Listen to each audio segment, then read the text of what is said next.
Premium triplex villas at Bachupally APR projects. Welcome to Suman TV. నేను మీ నాగరాజ్ బైర్శెట్టిని. ఈరోజు ఈ ప్రోగ్రాం మనకు స్పాన్సర్ చేస్తుంది ఎకో తేజాస్ విద్యుత్ వాహనాల సంస్థ. ఆంధ్రప్రదేశ్లో కూటమి ప్రభుత్వం చాలా సాఫీగా ప్రశాంతంగా అభివృద్ధి ధ్యేయంగా 6 గ్యారెంటీలను ఎలా అమలు చేయాలని ఒక లక్ష్యంతో ప్రశాంతంగా ముందుకు సాగుతుంది. ఈ నేపథ్యంలోనే టీడీపీ పోలిట్ బ్యూరో సభ్యుడు అంటే శ్రీనివాసరెడ్డి గారు కడప సభలో అంటే చంద్రబాబు నాయుడు గారు అక్కడ అధ్యక్షత వహించిన సభలో హాజరైన సభలో ఒక చేసిన కామెంట్, అదే 3వ తరం చెందిన రాజకీయ నాయకుడైన నారా లోకేష్ గారికి డిప్యూటీ సీఎం పదవి ఇవ్వాలి, ఆ పదవి ఇస్తే ఇంకా యువత ఉత్సాహంగా పనిచేస్తుందని ఆయన చేసిన కామెంట్ కూటమి ప్రభుత్వంలో ఒక అలజడిని సృష్టించింది. అంతటితో ఆగిందా? అటువైపు జనసేన నుంచి మరో కామెంట్, మాకు ఉంది మా నాయకుడిని సీఎంగా చూడాలని, చంద్రబాబు గారు ఢిల్లీకి వెళ్తే బాగుంటుంది, మా నాయకుడిని సీఎం కావాలని మేము అనుకుంటున్నాము, లోకేష్ గారు డిప్యూటీ సీఎం అయితే బాగుంటుందని. అది అక్కడికి ఆగల. మరో కోణం పిఠాపురం నుంచి వర్మ గారు, అవును తప్పేంటి లోకేష్ గారు డిప్యూటీ సీఎం అని. ఇలా ఎవరికి వారు, ఇటు జనసేన నుంచి అటు టీడీపీ నుంచి ఎవరికి వారు మద్దతు పలుకుతుంటే ఒక అలజడి అనేది రేగింది. ఇది ఎక్కడి వరకు వెళ్తుంది? దీనికి బ్రేక్ లేదా? బ్రేక్ పెట్టాలంటే ఏం చేయాలి? అసలు ఎందుకోసం ఇది జరుగుతోంది, ఎవరి లాభం కోసము ఇది జరుగుతోంది అన్న వివరాలు తెలుసుకోవడానికి పొలిటికల్ అనలిస్ట్ చందు శ్రీనివాస్ గారు మన స్టూడియోలో ఉన్నారు. హాయ్ చందు శ్రీనివాస్ గారు. నమస్కారం అండి. నమస్కారం అండి, బాగున్నారు కదా? బాగున్నాండి. నిన్నటి నుంచి ఒకటే అండి, నిన్నటి వరకు కూడా అంటే మొన్నటి వరకు శ్రీనివాసరెడ్డి గారు కడపలో టీడీపీ పోలిట్ బ్యూరో సభ్యుడు కడప జిల్లా అధ్యక్షుడైన రెడ్డప్ప గారు శ్రీనివాసరెడ్డి గారు అంటే చంద్రబాబు నాయుడు గారు హాజరైన బహిరంగ సభలో చేసిన కామెంట్, లోకేష్ గారికి డిప్యూటీ సీఎం పదవి ఇవ్వాలి అని చేసిన కామెంట్ అలా ఒక నిప్పుల రాజుకుంటూ ఎక్కడికో వెళ్ళిపోతుంది. అసలు ఎందుకు, అసలు ఈ ఆయన కామెంట్ చేయడానికి బలమైన కారణం ఏంటి, అసలు ఎందుకు ఆయన చేయాల్సి వచ్చింది ఏంటనేది మీరు అనుకుంటున్నారు? ఒకవైపు టీడీపీ, ఒకవైపు జనసేన, ఎవరికి తోచింది వాళ్ళు మాట్లాడేస్తున్నారు. అసలు ఇది ఏంటంటారు? మంచిగా ఉన్న కాపురం 7 నెలలు అయింది, ఇంకా 4 సంవత్సరాలు 5 నెలలు ఉంది. 164 సీట్లు, 21 మంది ఎంపీలు. అభివృద్ధికి చిరునామాగా ఆంధ్రప్రదేశ్ అవతరించింది. నిన్ననే మా అమిత్ షా గారు వచ్చి చెప్పాడు, 3 లక్షల కోట్ల రూపాయలు ఇచ్చాం, ఏ రాష్ట్రానికి లేదు. కరెక్ట్. మరి అటువంటి సమయంలో ఇటువంటి రావటం అనేది కొంచెం విచారించదగ్గ విషయమే. ఎన్నో ఆశలతో ఆంధ్రప్రదేశ్ ప్రజలు తీర్పిచ్చారు. వైసీపీని 11 సీట్లకి పరిమితం చేశారు. సంక్షేమ మాటను అభివృద్ధిని మర్చారని వైసీపీని కాదన్నారు. సంక్షేమం అభివృద్ధి 2 కళ్ళుగా అటు పవన్ కళ్యాణ్ గారు ఇటు చంద్రబాబు గారు పరిపాలిస్తారని చెప్పి ఓట్లేశారు. మరి ఈ సమయంలో మీరు అన్నట్టు కడప నుంచి స్టార్ట్ అయింది ఈ గాలి. తర్వాత మధ్యలో నెల్లూరు వదిలేశారు, సోమిరెడ్డి గారు మాట్లాడింది. కరెక్ట్. ఆ తర్వాత పిఠాపురంకి వెళ్ళింది. వర్మ గారికి ఎవరి వ్యక్తిగత ఇది ఇమేజ్ పెంచుకోవటానికి కావచ్చు, మీడియాలో అటెన్షన్ కావచ్చు, వాళ్ళ స్థిరత్వాన్ని ప్రూవ్ చేసుకోవటానికి కావచ్చు, లోకేష్ గారి దృష్టిలో మంచి అనిపించుకోవటము, సరే ఏదైనా కానీ ఇప్పుడు ఇది సందర్భం కాదు. మంచి సుపరిపాలన, రాష్ట్రానికి రాజధాని ఏదో చెప్పుకోలేని పరిస్థితి నుంచి అమరావతి రాజధాని అని చెప్పి అభివృద్ధి పనులు జరుగుతున్నాయి. ఒకవైపు పోలవరంకి నిధులు 2027కి పూర్తవుతుందని చంద్రబాబు నాయుడు గారు చెప్తున్నారు. ఇంకోవైపు పవన్ కళ్యాణ్ గారికి ఉన్న చొరవతో గ్రామాలు సస్యశ్యామంగా రోడ్లన్నీ ఉన్నాయి, హ్యాపీగా పండగ చేసుకున్నారు సంక్రాంతి. మొన్ననే ఒక శుభవార్త కూడా, మన రాత్రి స్టీల్ ప్లాంట్ ప్రైవేటీకరణ అనేది జరగదు, 11,440 కోట్లు కేటాయిస్తున్నాం స్టీల్ ప్లాంట్ అభివృద్ధి కోసం, ఒక శుభవార్త కూడా. ఇది కూటమి యొక్క విజయమే.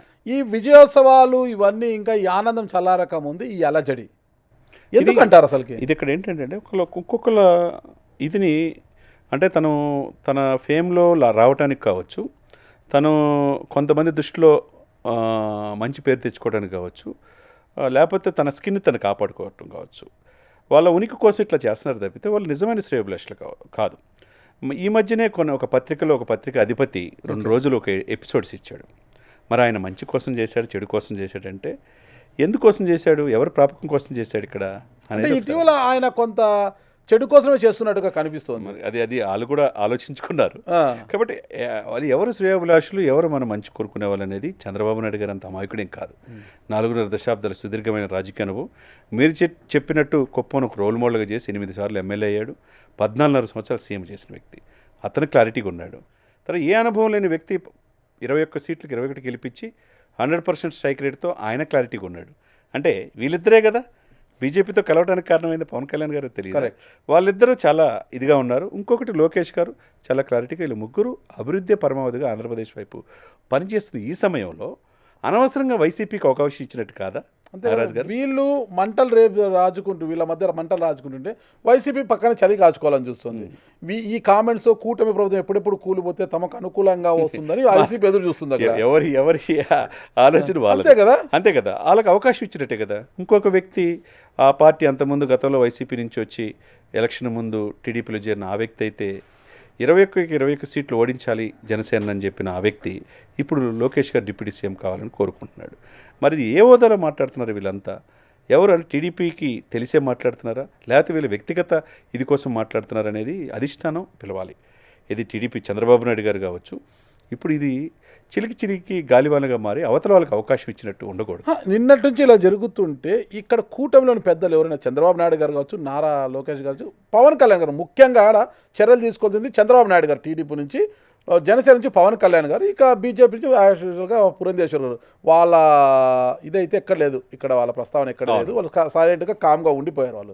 అంటే ఇక్కడ శ్రీనివాసరెడ్డి గారు చెప్పిన తర్వాత అక్కడే కడప జిల్లాకు జరిగిన జనసేన నాయకుడు, అవును మాకు ఆలోచన ఉంది, పవన్ కళ్యాణ్ సీఎం కావాలి, చంద్రబాబు నాయుడు గారు ఢిల్లీకి వెళ్ళాలి, లోకేష్ గారు సీఎం డిప్యూటీ కావాలని, కిరణ్ రాయలు కూడా ఒక అడుగు ముందుకు మాకు ఆలోచన, వాళ్ళు అనుకోవడంలో తప్పు లేదు, మాకు ఆలోచన ఉంది, మా నాయకుడు సీఎం కావాలని, ఇలా ఒక్కొక్కరు పోతుంటే ఎందుకు నిన్నటి నుంచి గప్చుప్ మీరు నోరు ముయ్యండి, ఏమి ఎవరు మాట్లాడకండి, మేము హ్యాపీగా ఉన్నాం, మా మధ్య ఎలాంటి పొరపచ్చాలు లేవు, నాకు డిప్యూటీ సీఎం హోదా కాదు కావాల్సింది, పరిపాలన సుఖవంతమైన పరిపాలన, జనరంజకమైన పరిపాలన కావాలని లోకేష్ గారు కావచ్చు, పవన్ కళ్యాణ్ గారు కావచ్చు, చంద్రబాబు నాయుడు గారు ఎందుకు కట్టడి చేయడం లేదంటారు? ఇక్కడ ఆల్రెడీ ఉదయం నుంచి వచ్చిన పరిణామాలు చూస్తుంటే జనసేనకి క్లారిటీ ఇచ్చినట్టుగా కనపడుతుంది.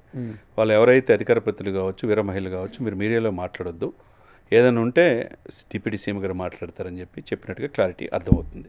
ఇక నేనైతే ఏమనుకుంటానంటే నాగరాజు గారు, మంచిగా పరిపాలన వెళ్తున్న ఈ సమయంలో ఇటువంటి రావటం అనేది దురదృష్టమే, రాకూడదు. ఆదిలోనే తుంచేయాలంటే ఎవరు ఉండాలి? ఇప్పుడు దావోస్ వెళ్ళారు, ఇప్పుడు ఆల్రెడీ దావోసు చంద్రబాబు నాయుడు గారు, లోకేష్ గారు ఇద్దరు వెళ్ళారు. ఇప్పుడు ఈ 5 రోజులు ఆ బాధ్యతలన్నీ కూడా ప్రభుత్వానికి, ఆంధ్రప్రదేశ్ ప్రభుత్వ బాధ్యతలు కూడా చూసుకోవాల్సింది పవన్ కళ్యాణ్. ఈ సిచ్యువేషన్స్లో ఈ రావటం అనేది ఆదిలోనే తుంచేయాలి. ఇమ్మీడియట్గా అఫీషియల్గా లెటర్ చంద్రబాబు నాయుడు గారి నుంచి, ఇప్పుడు ఆయన కూడా జనరల్ సెక్రటరీ కదా లోకేష్ గారు కూడా, ఇవన్నీ కూడా ఏం లేదు క్లారిటీ. ముందు పరిపాలన మీద దృష్టి పెట్టండి, ఎవరికి అప్పచెప్పిన బాధ్యతలు వారు చేయండి. ఇప్పుడే 1 కోటి సభ్యత్వాలకు నమోదైన టీడీపీ, ఆ విధంగా ముందుకెళ్ళి వెళ్దాము. అంతే తప్పితే ఒకరికొకరికి ఇది మంచి పద్ధతి కాదు అని చెప్పాల్సిన బాధ్యత మీరన్నట్టు లోకేష్ బాబుకి, చంద్రబాబు నాయుడు గారికి ఉన్నది. అదే సమయంలో పవన్ కళ్యాణ్ గారు కూడా ఆయన హోందాగానే వ్యవహరిస్తున్నాడు. ఎక్కడ కూడా ఆయన చెప్పిన తప్పే ఉంది? ఏదైనా స్వపక్షంలో విపక్షంలాగా స్వపక్షంలో తప్పు జరుగుతున్నా చెప్తున్నాడు, తప్పేం కాదు కదా. గతంలో మనం చూడలా, ఎక్కడ పోర్టులు అన్యాక్రాంతం అవుతున్నా, అక్రమంగా బియ్యం సరఫరా అవుతున్నా, పోర్టులు అక్రమంగా వేరే వాళ్ళు రాపించుకున్నా, ఇవన్నీ కూడా ప్రధాన సమస్యలని లేవనెత్తున్నారు. హోంశాఖలో ఉన్న ఇదిని లేవనెత్తి లా అండ్ ఆర్డర్ క్రమశిక్షణలో పెట్టాలంటున్నారు. తప్పేం కాదు కదా. యాజ్ ఎ డిప్యూటీ సీఎంగా ఆయనకు హక్కు ఉంది కదండి. ఈరోజు చంద్రబాబు నాయుడు గారు సీఎం అవడానికి కారణం పవన్ కళ్యాణ్ గారు కూడా కదా. కాబట్టి ఆయన హోందాగా ఉన్నారు వాళ్ళిద్దరి మధ్య సఖ్యతగా ఉన్న ఈ సమయంలో వైసీపీ వాళ్ళు, అంబటి రాంబాబు లాంటి వాళ్ళు, మిగతా వాళ్ళంతా ముందుకు వస్తున్నారు. ఇది అని చెప్పేసి. కాబట్టి మీరు అన్నట్టు హోందాగా వ్యవహరించాలంటే ఈ ప్రభుత్వం అస్తవ్యస్తం అయిపోయి 2.5 లక్షల కోట్ల అప్పు నుంచి ఇప్పుడు 10 లక్షల కోట్ల అప్పుకు వెళ్ళిపోయింది. నెలకు 6,000 కోట్లు అప్పు కట్టాలి, ఇంట్రెస్ట్ కట్టాలి. మరి ఆ సమయంలో 1వ తారీఖుకల్లా జీతాలు ఇవ్వాలి. ఇప్పుడు పెంచిన సామాజిక పెన్షన్స్లో పెంచిన 4,000 రూపాయలు ఏమో 1వ తారీఖుకల్లా ఇవ్వాలి కదా. మరి అది చేయాలి కదా, జాబ్ క్యాలెండర్ చేయాలి కదా, రోడ్లు చూడాలి కదా, ఇసుకని ఉచితంగా ఇవ్వాలి కదా. ఇంత సమస్యలు ఉన్నప్పుడు ఆంధ్రప్రదేశ్లో మహిళలకి ఇంకా ఉచితంగా బస్సు ఇవ్వాల. 6 గ్యారెంట్లు, మీరు సూపర్ 6 అనే దాంట్లో మహిళలకి, రైతులకి ఇంకా ఇవ్వాల. అది కూడా ఉగాది నుంచి ఇస్తామంటున్నారు. తర్వాత పోలవరానికి నిధులు వచ్చినాయి 15,000 కోట్లు, అమరావతికి 15,000 కోట్లు వచ్చినాయి. తర్వాత రాయలసీమ కూడా ఎప్పుడు లేని విధంగా బడ్జెట్లో ఎలికేట్ చేశారు. ఇంకేం చేయాలనేది ఉద్దేశంతో చంద్రబాబు నాయుడు గారు, పవన్ కళ్యాణ్ గారు ప్రయత్నం చేస్తారు. ఈ సందర్భంలో దావోస్కి వెళ్ళి ఇతర ఉండే పెట్టుబడులు ఏ విధంగా ఆంధ్రప్రదేశ్కి రావాలి, గుజరాత్ తర్వాత తీర ప్రాంతం అంత ఉంది కదా, 974 కిలోమీటర్లని ఆలోచించాల్సిన ఈ సమయంలో స్వపక్షంలో విపక్షంలాగా కొంతమంది అత్యుత్సాహంతో ఇలా ప్రకటనలు చేయటం అనేది ఈ కూటమికి ఇబ్బందికరమైన పరిస్థితి. అంటే ఇప్పటి వరకు ఎలాంటి డైరెక్షన్ రాకపోవడంతో టీడీపీ నుంచి బయట ఒకటే చర్చలు అన్నమాట. పవన్ కళ్యాణ్ గారి దూకుడు ఎక్కువైంది. అంటే కాన్వాయ్లో వెళ్ళడము, ఇటీవల ఒక పురోహితుడు రోడ్డు పక్కన కనిపిస్తే కాన్వాయ్ని ఆపి ఆ పురోహితునితో వినతి పత్రం తీసుకోవడము, అట్లా ప్రజల్లోకి దూసుకు వెళ్తుండడము, ప్రతి అంశంలో, రోడ్ల విషయంలో, అన్ని విషయాల్లో కూడా చాలా దూకుడు ప్రదర్శిస్తున్నారు. అంటే పవన్ కళ్యాణ్ గారికి వేగానికి కళ్ళెం వేయాలి, ఆయన వేగాన్ని కట్టడి చేయాలనే ఉద్దేశంతోనే ఇలాంటి వ్యాఖ్యలు చేయించారు టీడీపీ వాళ్ళు అనేది ఒక అంశము. బయట వైసీపీ వాళ్ళు వీళ్ళు ఆరోపిస్తున్నారు. ఇంకొకటి ఏంటి, లోకేష్ గారిని సీఎం చేయాలని ఇంట్లో పోరు ఎక్కువైపోయింది. లోకేష్ గారిని ఎప్పుడెప్పుడు సీఎం కుర్చీలో కూర్చోబెట్టాలని ఆలోచిస్తున్నారు. ఇలా డైరెక్ట్ సీఎం అనే కన్నా డిప్యూటీ సీఎం చేస్తే బాగుంటుంది అనేసి టీడీపీలోనే, అంటే లోకేష్ గారి యొక్క వర్గమే అలా గిల్లారు వీళ్ళని. మీరు అరవండి, అది ఎక్కువ ప్రెజర్ ఎక్కువైపోయి డిప్యూటీ సీఎం అన్న ఇస్తారు. ఓ డిప్యూటీ సీఎం అంటే ఒకరే కాదు 5 మంది ఉండవచ్చునని గతంలో జగన్మోహన్ రెడ్డి గారు చూపించారు. ఓకేనా, ఇంకొక డిప్యూటీ సీఎం తీసుకునే అవకాశం ఉంటుంది, గతంలో 5 మంది ఉన్నారు కదా అనే ఉద్దేశంతో ఈ 2 ఈక్వేషన్స్ వలన ఇలా జరిగింది అంటున్నారు. ఇందులో ఏది కరెక్ట్, ఎవరికి వాళ్ళు అనుకుంటున్నారు. మరి పార్టీ అధిష్టానాలేమో సైలెంట్గా ఉన్నాయి. ఏంది అసలు ఇందులో ఏది కరెక్ట్? నారాజుగా నేను ఒకటి చెప్తానండి, 5 ఏళ్ళు మీకైనా నాకైనా, అంతే. 6 ఏళ్ళు అంటే ఉపయోగం లేదు, వేస్ట్ అది కదా. ఇప్పుడు అట్లనే మీరు అన్నట్టు 5 ఉప ముఖ్యమంత్రులు గత ప్రభుత్వాలు ఇచ్చారు. ఎవరైనా ఏ శాఖ అయినా వాళ్ళు ఎవరైనా చేసింది మనం చూసామా? అంతా మామూలుగా అంతే కదా, ప్రోటోకాల్. మీకు కూడా 3.5 దశాబ్దాల జర్నలిస్ట్గా అనుభవం ఉంది. ఎంతోమంది ఉప ముఖ్యమంత్రులు పేరుకే నామకే ఇచ్చేశారు. గతంలో ఏంటంటే మా ఎస్సీ సోదరులు, మా బీసీ సోదరులు, మా ఎస్టీ సోదరులని అందరికీ ఇచ్చారు ఆయన, మా కాపు సోదరులని. ఎవ్వరు కూడా ఆ పదవికి ఏందో తెలియదు, పోయేదాకా కూడా వాళ్ళకి తెలియదు. కానీ ఫస్ట్ టైం ఉప ముఖ్యమంత్రి రాజ్యాంగబద్ధం కూడా ఉండదు, కానీ సరి సమానంగా ప్రాధాన్యత ఇవ్వాలని చంద్రబాబు నాయుడు గారు, పవన్ కళ్యాణ్ గారు ఆలోచించి అన్ని ప్రభుత్వ కార్యాలయాల్లో చంద్రబాబు నాయుడు గారి ఫోటోతో పాటు ఉప ముఖ్యమంత్రి పెట్టారు. ఫస్ట్ టైం చాలా చక్కగా ఒక కుటుంబంలాగా వెళ్తున్నారు. మరి ఆ సమయంలో, అదే సమయంలో ఒక ప్రోటోకాల్ ప్రకారం వెళ్తున్న ఈ సందర్భంలో ఈయన యాజ్ ఎ డిప్యూటీ సీఎం అంటే ఏదో ఒక 6 ఏళ్ళలో కాకుండా ఇది ప్రాధాన్యత గల పోస్టు, దీనికి ప్రజలకు సేవ చేయాలనే ఉద్దేశంతోనే కదా వెళ్తుంది. ఆయనకి ఏమైనా స్వలాభం ఏమైనా ఉందా? 1000 కోట్ల రూపాయలు సంవత్సరానికి వచ్చే ఆదాయం, 2 సినిమా తీస్తే 2 కోట్లు ప్రతిరోజు, అవి కూడా కాదనుకొని వచ్చాడు కదా. మరి కౌలు రైతులకు కూడా 34 కోట్లు తన సొంత డబ్బు ఇచ్చాడు కదా. తర్వాత అధికారంలో ఇప్పుడు వచ్చి కూడా ఉప ముఖ్యమంత్రిగా ఉండి కూడా 4 కోట్ల రూపాయలు 400 గ్రామ పంచాయతీలకి 400 లక్షలు ఇచ్చాడు కదా. మళ్ళీ ఆ రాష్ట్రానికి 1 కోటి, ఈ రాష్ట్రానికి 1 కోటి ఇచ్చాడు కదా. ఇంత సేవ చేసే గుణం ఉన్న వ్యక్తికి ఎక్కడో తిరుపతిలో లడ్డు కల్తీ జరిగితే 11 రోజులు ప్రాయశ్చిత్త దీక్ష చేసుకో ఆయన ఎందుకు చేయాలి? హిందూ సనాతన సాంప్రదాయం కోసం 100 కోట్ల మంది ప్రతినిధిగా పవన్ కళ్యాణ్ గారు ఎందుకు ఉండాలి? ప్రభుత్వం తప్పు జరిగితే నేను క్షమాపణ కోరుతున్నానని చెప్పి తిరుపతిలో తొక్కిసలాట్లో 6 మరణిస్తే ఆయన బహిరంగ క్షమాపణ కోరితే అది హోందాగా లేదంటారా? చెప్పండి సార్, మీకున్న అనుభవంతో చెప్పండి. ఎంతోమంది ముఖ్యమంత్రులు చూశారు, ఉప ముఖ్యమంత్రులు చూశారు, మంత్రులు చూశారు నాగరాజు గారు. అది తప్ప? తిరుపతిలో జరిగిన సంఘటనని ఆయన క్షమించమని కోరి, తర్వాత ఎవరైతే చైర్మన్ గారు, తర్వాత వెంకట చౌదరి గారు, జేఈఓ గారు, సిఈఓ గారు కూడా క్షమాపణ మీరు ప్రజలను కోరాల్సిందే అన్నారు. దాని మీద కూడా వైరల్ అవుతోంది కదా. పవన్ కళ్యాణ్ గారు టీటీడీ చైర్మన్ బిఆర్ నాయుడు గారిని క్షమాపణ చెప్పాలని కోరారన్నప్పుడు నారా లోకేష్ గారిని ఒక మీడియా ప్రతినిధి ప్రశ్న వేసినప్పుడు అది ఆయన వ్యక్తిగతము, అది టీడీపీ స్టాండ్ కాదని చెప్పడం కూడా వైరల్ అయింది కదా. అది కూడా వైరల్ అవుతుంది. అది కరెక్ట్ కాదు. ప్రతిదీ కూడా ఇప్పుడు భూతత్వంలో పెడుతున్నారు. ప్రతిదీ భూతత్వంలో చెప్తున్నారు. నేనేమంటానంటే స్వపక్షం విపక్షం అనేది కాదు సార్. పరిపాలన మీద ఏదో 21 సీట్లకే తగ్గినంత మాత్రాన, ముఖ్యమంత్రి పదవి తీసుకున్నంత మాత్రాన, తన అన్నకి నాగబాబు గారికి ఎంపీ సీటు తీసుకున్నంత మాత్రాన పత్తానికి త్యాగాలు సిద్ధపడతాడు పవన్ కళ్యాణ్ అనుకోవటం తప్పు కదా. అదే సమయంలో బాధ్యత కూడా తెలియాలి కదా. ప్రభుత్వం మనకు ఎంతో 5 లక్షలు 6 లక్షలు పెట్టి టికెట్లు కొనుక్కు అమెరికా నుంచి, లండన్ నుంచి, ఆస్ట్రేలియా నుంచి వచ్చి ఎంతో బాధ్యతతో మనకి ఓటేశారు. ప్రజలకు ఏం చెప్పాలని చెప్పేసి పవన్ కళ్యాణ్ గారు ప్రశ్నిస్తారు. ప్రశ్నించడం తప్పు కాదు కదా.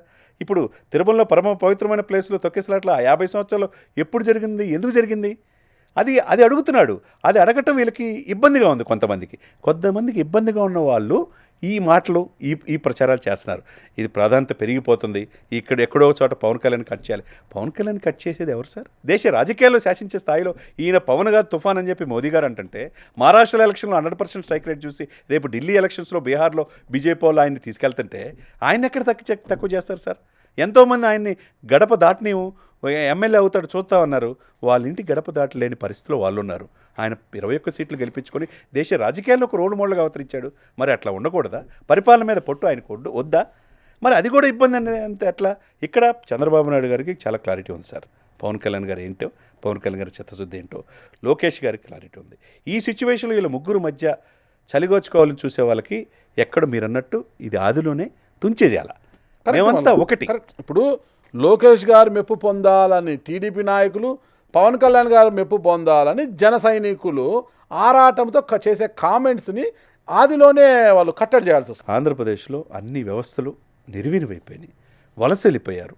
ఉద్యోగాల్లో ఉపాధి లేదని ఆ పరిస్థితి నుంచి ఈరోజు ఆశలు చిగురిస్తున్న ఈ సమయంలో ఇప్పుడిప్పుడే ఒడిగడుగు వేస్తా రాజధానిలో పెట్టుబడులు పెడతానికి ఇతర దేశ వాళ్ళు అందరూ వచ్చి ఒకవైపు చంద్రబాబు నాయుడు గారి అనుభవం, పవన్ కళ్యాణ్ గారు పోరాట పట్టుమ, ఎడుదిరిగి సెంటర్లో మోదీ గారి యొక్క అండదండలు ఉన్నాయని అనేక మంది పెట్టుబడులు పెడతానికి వస్తున్నారు. మీకు తెలుసు అనంతపురంలో ఈవీ ఎలక్ట్రికల్ వెహికల్స్ కావచ్చు, తర్వాత గ్రీన్ కో మనం చూసాం రెన్యూబుల్ ఎనర్జీ కోసం చేసే గత ప్రభుత్వం వైసీపీ పర్మిషన్స్ ఇచ్చిన చిన్న చిన్న అడ్డిల్స్ పోగొట్టడానికి ఉప ముఖ్యమంత్రి గారు వెళ్ళారు. ఒకవైపు ఎలక్ట్రికల్ వెహికల్స్, ఒకవైపు లోకేష్ గారు ఎలన్ మస్క్తో సంప్రదింపులు, ఇట్లా రెన్యూబుల్ ఎనర్జీ తీసుకురావడానికి, అట్లా ఇండస్ట్రీస్ తేవడానికి, తర్వాత డ్రోన్ విన్యాసాల ద్వారా లక్షల కోట్లు పెట్టుబడులు తీసుకురావడానికి, టూరిజం డెవలప్ చేయడానికి ఈ ఆలోచించాలి. కానీ ఈ సలహాలు చెప్పేవాళ్ళు ఈ ఆలోచించాలా, అభివృద్ధికి ఎలా ఫ్యాక్టరీలు తీసుకురావాలా, ఎలా ఉపాధి కల్పించాలా, ఎలా ఈ అప్పులమయమైన ఆంధ్రప్రదేశ్ని బయట చేయాలని చెప్పేసి ఎవరైతే సలహాలు ఇచ్చేవాళ్ళో ఈ చెప్తే బాగుంటుంది తప్పితే వీళ్ళకి సుదీర్ఘమైన అనుభవం చంద్రబాబు నాయుడు గారికి, ఈ దేశానికి ఉపరాష్ట్రపతిని, ఈ దేశానికే రాష్ట్రపతిని అబ్దుల్ కలాం అందించిన చంద్రబాబు నాయుడు గారు, ఈ దేశానికి దళితుడిని స్పీకర్గా చేసిన బాలయ్య గారికి చంద్రబాబు నాయుడు గారు తెలియదా? వాళ్ళకి వీళ్ళు సలహాలు చెప్పేదేంటి సార్? పరిశ్రమలు ఎలా రావాలి, ఉపాధి ఎలా మెరుగుపరుచుకోవాలి, అప్పులమైన ఆంధ్రప్రదేశ్ని ఏ విధంగా బయటకు చేయాలని చెప్పి సలహాలు చెప్పాలి. కానీ పవన్ కళ్యాణ్ ప్రాధాన్యత పెరుగుతుంది, లోకేష్ గారికి డిప్యూటీ సీఎం ఇవ్వండి, రేపు నాయకుడిగా ఎమర్జ్ చేయండి అని వీళ్ళెవరు ఉచిత సలహాలు? కాబట్టి నాయకుల ప్రాపకం పొందడానికి భవిష్యత్తులో పదవులు సాధించుకోవడానికి ఇలా మాట్లాడితే భవిష్యత్తులో మాకు పదవులు అది కరెక్ట్ కాదు సార్. చాలా క్లారిటీగా ఉన్నారు మోదీ గారు. ఆంధ్రప్రదేశ్ ఏది కావాలంటే ఇటానికి నేను రెడీగా ఉన్నాను. ఇప్పుడు చిరంజీవి గారికి రాష్ట్రపతి పదవి వరించబోతోంది అన్న ప్రచారం కూడా జరుగుతోంది. కేంద్రం ఆ దిశగా ఎన్డీఏ కూటమి ఆ దిశగా ఆలోచిస్తుంది. ఆయనకు ప్రాధాన్యత ఇచ్చే క్రమం దేశ రాష్ట్రపతిగా చిరంజీవి అయితేనే కరెక్ట్గా ఉంటారు, కరెక్ట్ అయిన పర్సన్ అని ఇండియా కూటమి కూడా భావిస్తోంది. ఆ విధంగా చర్చలు కూడా జరుగుతున్నాయి. ఈ నేపథ్యంలో ఇలాంటి వ్యాఖ్యానాలు రావడం అనేది అది మంచిది కాదు సార్. ఎందుకంటే మీరు అన్నట్టు దక్షిణ భారతదేశాలపైన బీజేపీ ప్రత్యేక దృష్టి పెట్టింది.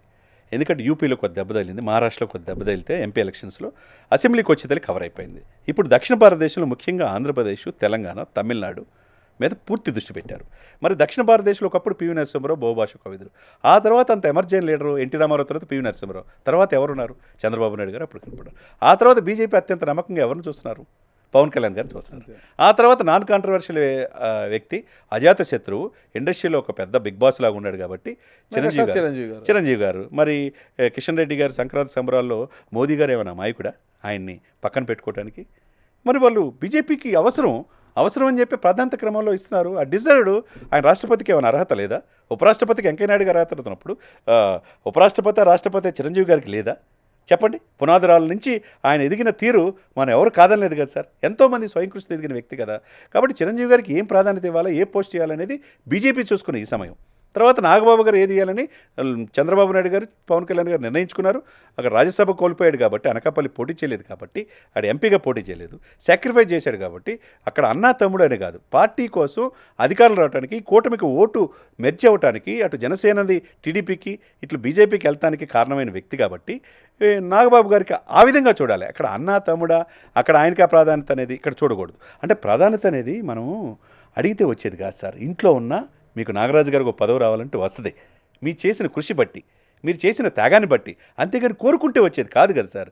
కాబట్టి ఈ సిచ్యువేషన్స్లో మెగా ఫ్యామిలీ కావచ్చు, అటు చిరంజీవి గారు కావచ్చు, ఇటు పవన్ కళ్యాణ్ గారు కావచ్చు, బీజేపీ ఒక చూపు వాళ్ళ వైపు ఉంది, వాళ్ళ వైపు క్లారిటీ ఉంది. కాబట్టి ఈ సిచ్యువేషన్స్లో ఇలా ఉచిత సలహాలు ఇచ్చేవాళ్ళు కొంతమందిని చాలా జాగ్రత్తతో చంద్రబాబు నాయుడు గారు కావచ్చు, లోకేష్ గారు కావచ్చు, పవన్ కళ్యాణ్ గారు కావచ్చు, వీళ్ళందరూ చూడాల్సిన అవసరం ఉన్నది. ముందు ఆంధ్రప్రదేశ్ అభివృద్ధి ముఖ్యం. ఆంధ్రప్రదేశ్ ప్రజలు సుఖ సంతోషాలతో హ్యాపీగా నిద్రపోవాలి, 4 మెతుకులు లోపల పోవాలి సార్. అది లేక అలమటిస్తున్నారు. అప్పులమయమైపోయింది. వ్యవస్థలు సరిచేయాలి, గాడిలో పెట్టాలి. 4 సంవత్సరాలు 5 నెలలు ఇంకా సఫిషియెంట్ పీరియడ్ ఉంది. ఈలోపే ఇటువంటి పదవులు ఇవన్నీ వ్యామోహాలతో కొంతమంది వీళ్ళ మధ్య సక్రమంగా ఉన్న ఈ యొక్క 15 సంవత్సరాలు అనండి. మొన్న పిఠాపురంలో రాబోయే 15 సంవత్సరాలు ఈ కూటమి ఉంటుందని చెప్పి పవన్ కళ్యాణ్ గారు చెప్పారు. 10 సంవత్సరాలు సీఎంగా చంద్రబాబు ఉండాలని ఆయన చెప్తున్నాడు. వాళ్ళంతా క్లారిటీ ఉన్నారు, వీళ్ళకెందుకు సార్ వీళ్ళకి? చెప్పండి సార్ నారాజు గారు, ఇది ఎంతవరకు సమంజసం?